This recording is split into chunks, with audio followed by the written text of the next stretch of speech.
So this was in January of this year. So he says, I'm seeing a lot of people posting stuff from Protestia, folks. That is the latest iteration of the twisted man that is J.D. Hall and those who follow him. Those are not the voices the church needs. Which I thought was... And by those who follow him, he's talking about, 1,000 different patrons, and he's talking about 1 million different readers, and he's talking about people in churches all over the country. That's who he's talking about. The people who follow him are twisted. And much like those that had, let's say in 2020, spoken about the origins of the COVID-19 in the labs in China, these men were dismissed. These men were called conspiracy theorists. They were called divisive. They were derided for not being winsome. And yet some of these men were the ones that pointed out the obvious contradictions of leaders like Russell Moore, Al Mohler, Tim Keller, and others throughout the early years when no one else would touch the subject. J.D. Hall and Pulpit Pen led with articles in 2013 and 2014 questioning the motives and direction of Russell Moore. They led with the major questioning of Dr. Mohler and Tim Keller when no one else would lift a finger. They led with the questions about the Gospel Coalition attempting to move the conservative reform movement to the left. And no one else would touch the subject.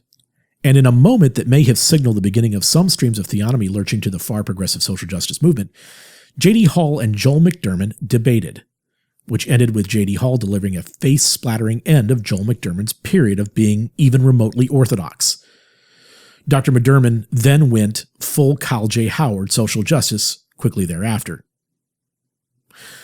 Brandon House was as well, pointing out the contradictions and properly showing how this was all leading to a third way. And you might ask yourself why these men could see this so clearly when others could not. Why could these men see this when other great theologians were somehow missing this all happening during this time? Well, a few things, although there is quite a bit more that could be said. Both men were and are still very involved both in local and national politics. They see these sorts of plays from politicians, as we were saying before, all the time, as I have as well. They both understand that men can say one thing and do completely the other.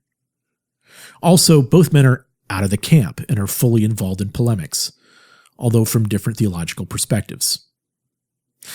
Another name to mention that we should not leave out would be Tom Littleton, whose work as well was acknowledged by both Pulpit Pen and Worldview Weekend.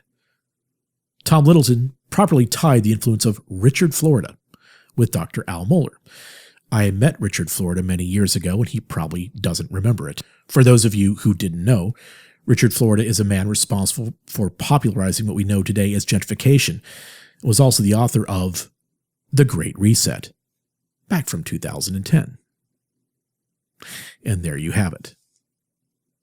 Now, again, these men came to many of their concerns without any encouragement from me at all. And they were out in front about their concerns.